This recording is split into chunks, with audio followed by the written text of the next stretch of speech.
Mohammad sallallahu alaihi wasallam farista lakngarami mahakna hana ukiba farista aduga warkan haramba musagi manakta lakhiba farista ni haramba aduga hariba farista aduna lakpada khatijana harau pau pirakhiba ngaiduna lerami adubu Jibril laklamde Muhammad sallallahu alaihi wasallam da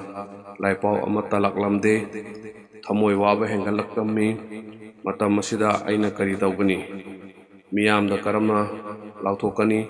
masibu takpinaba Jibril kari gi lakte Jibril na aiga unaba kari gi lakte Jibril na amukka atopa pau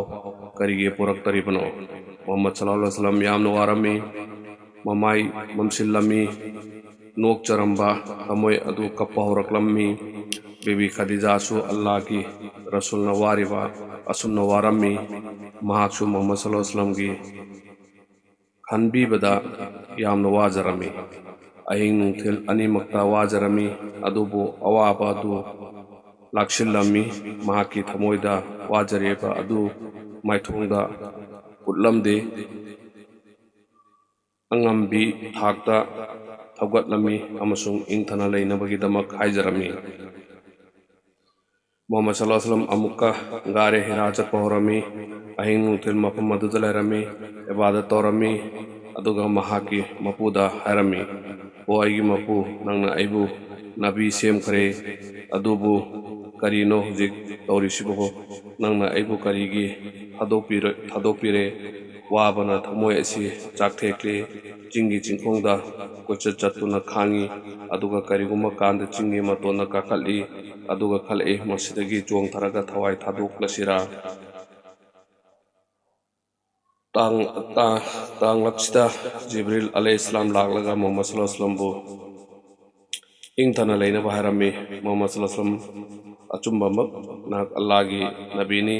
masita bada maha nungaiba phawrami aduga mafam adudagi halaklami matam kharagi matungda amukka asumna awaba hengalaklami amukka chingthakta karaga khalai madudagi chongtharaga awai thaduk lasira aiduna amukka matam aduda Jibril alayhi salam mahaki mamangda laklami aduga ingthana baharami asum tawtuna mahak mafam adudagi amuk halaklami mahaki thamoida narami thawaida karigumba amana thinbagum phawrami khanbada ok lumlammi laipau lakpa lepkhibana kayada awabu oiraba mapuna aibu thadokrabra masising asi khanbada magi thamoida thauba surina thinjalapagum phawrami noma mahak mafam amada chalami kangangudana nongthaktagi khonjel ama laklami mai ongkatlaga yenglami maduda gare irada laklamba farista adu uba phanglami ahang batiyada chokri amada hamduna leiborami farista adu hek ubaga Muhammad sallallahu alaihi wasallam nikpa horami ahanba ubada su mahak ki masa nikki nuksitna sitpada unasingna nombagum masigi nikpa asibu ahanba farista ubada nikkiba adura ibadagi nikkiba adura natte nungai paugi thawdokni masi nungaiba amasung ingthaba gi saktamni mahak masigi phibamsida mayumda laklami aduga hari aibu phi amane inbirau aibu phi amane inbirau asum tawduna mahaki matakta inafi amana inchillami matam aduda farista aduna aipa purak laklami ya ayyuhal mudassir ayat amadagi manga phawba kopi suptuna leiriba haugatlu miyam bukyot ki hallu aduga nangi mapugi matangda haidu aduga nangi amoi sengna thamu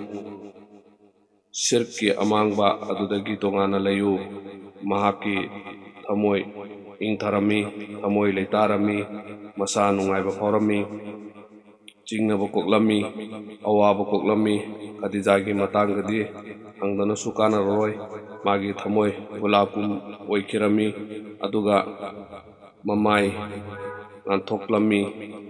ꯃꯔꯝꯗꯤ ꯃꯥꯅ ꯃꯪꯖꯔꯝꯕ ꯃꯪ ꯑꯗꯨ ꯃꯪꯐꯥꯎꯅꯔꯝꯃꯤ ꯃꯍꯥꯛꯀꯤ ꯊꯃꯣꯏꯒꯤ ꯑꯄꯥꯝꯕ ꯑꯗꯨ ꯐꯪꯖꯔꯝꯃꯤ ꯂꯩꯄꯥꯎ ꯂꯥꯛꯄ ꯉꯥꯏꯔꯝꯕꯅꯤ ꯂꯩꯄꯥꯎ ꯑꯃꯨꯛꯀ ꯂꯥꯛꯂꯝꯃꯤ ꯃꯁꯤꯒꯤ ꯃꯇꯨꯡꯗꯗꯤ ꯂꯩꯄꯥꯎ ꯀꯌꯥꯃꯨꯛ ꯂꯥꯛꯂꯝꯃꯤ ꯍꯖꯔꯠ ꯖꯤꯕ꯭ꯔꯤꯜ ꯑꯂꯩꯍꯤꯁꯁꯂꯥꯝ ꯏꯇꯠ ꯇꯠꯇꯅ ꯂꯥꯛꯂꯝꯃꯤ ꯃꯄꯨꯒꯤ ꯄꯥꯎꯖꯦꯜ ꯇꯥꯍꯟꯗꯨꯅ ꯂꯩꯔꯝꯃꯤ ꯑꯗꯨꯕꯨ ꯑꯜꯂꯥꯗꯤ ꯇꯧꯕ ꯉꯝꯕꯇꯅꯤ ꯃꯇꯝ ꯈꯔ ꯑꯃꯨꯛꯀ ꯂꯩꯄꯥꯎ ꯂꯥꯛꯄ ꯂꯦꯞꯈꯤꯔꯝꯃꯤ ꯄꯥꯎ ꯌꯧꯍꯟꯕꯒꯤ ꯊꯕꯛ ꯆꯠꯊꯔꯝꯃꯤ ꯊꯥꯖꯗꯕꯁꯤꯡꯒꯤ ꯃꯥꯏꯀꯩꯗꯒꯤ ꯃꯁꯤꯒꯤ ꯃꯥꯌꯣꯛꯇ ꯂꯥꯛꯄꯁꯨ ꯍꯧꯔꯛꯂꯝꯃꯤ ꯃꯥꯌꯣꯛꯇ ꯂꯥꯛꯄꯁꯤꯗꯤ ꯊꯣꯏꯅ ꯑꯋꯥꯕ ꯑꯣꯏꯔꯝꯗꯦ ꯑꯗꯨꯕꯨ ꯋꯥꯍꯤ ꯂꯥꯛꯄ ꯂꯦꯞꯈꯤꯕ ꯑꯁꯤꯗꯤ ꯌꯥꯝꯅ ꯑꯋꯥꯕ ꯑꯣꯏꯔꯝꯃꯤ ꯃꯥꯌꯣꯛꯇ ꯂꯩꯕꯁꯤꯡꯅ ꯃꯁꯤꯒꯤ ꯀꯥꯟꯅꯕ ꯂꯧꯔꯝꯃꯤ ꯍꯥꯏꯔꯝꯃꯤ ꯂꯣꯏꯈ꯭ꯔꯕ ꯃꯥꯜꯂꯤ ꯅꯤꯅꯤ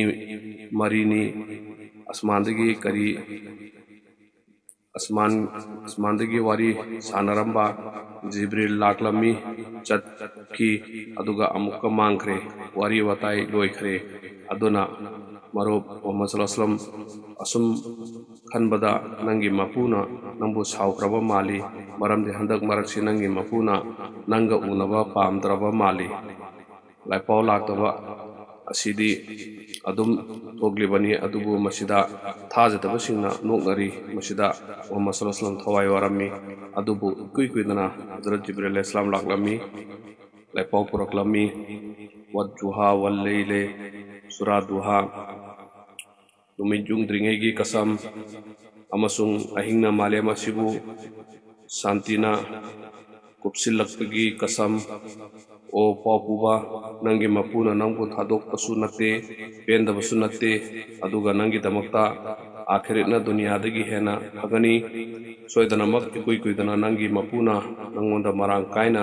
पीरगनी मदुदा नंग फजना पेलगनी